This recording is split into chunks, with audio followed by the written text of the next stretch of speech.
Les étangs de barrage sont des étendues d'eau créées par l'homme par installation d'une digue en travers du cours d'eau et principalement destinés à la production piscicole. Ces étangs sont très présents en Lorraine et couvrent une surface de 7200 hectares.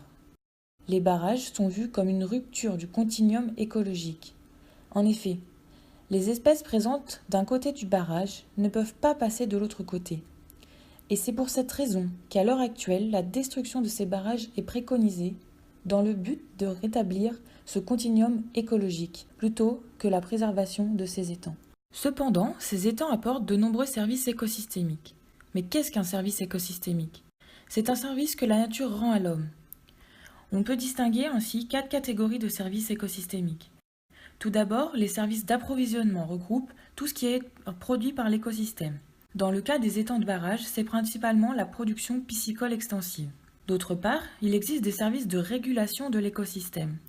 Dans le cas des étangs, ils permettent la régulation de l'hydrographie. Ainsi, en période sèche, ces réservoirs d'eau peuvent servir à irriguer les champs voisins et en période de forte pluie, l'étang se remplit tout en limitant les risques de crue. On trouve aussi des services de support. Ce sont des services essentiels puisqu'ils permettent de produire tous les autres services. En effet, les étangs sont des zones importantes pour la reproduction des espèces aquatiques, ce qui permet notamment un maintien de la biodiversité et la pisciculture.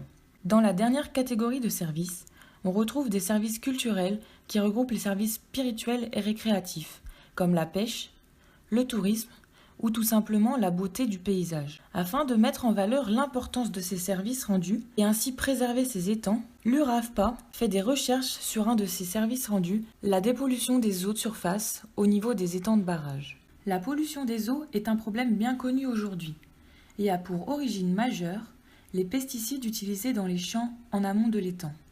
Ces pesticides s'infiltrent dans les sols et rejoignent les cours d'eau où ils sont souvent présents en quantité non négligeable. Cependant, dans les cours d'eau en aval des étangs, il a été observé que les concentrations en pesticides sont bien moins importantes, voire nulles. L'étang a donc permis la dépollution de l'eau. Mais comment? Actuellement, les études portent sur le rôle joué par ces étangs dans la dépollution des eaux. Les chercheurs proposent différentes hypothèses, soit une simple dilution de ces polluants dans la grande quantité d'eau que représente l'étang pourrait expliquer les concentrations moindres observées après le barrage.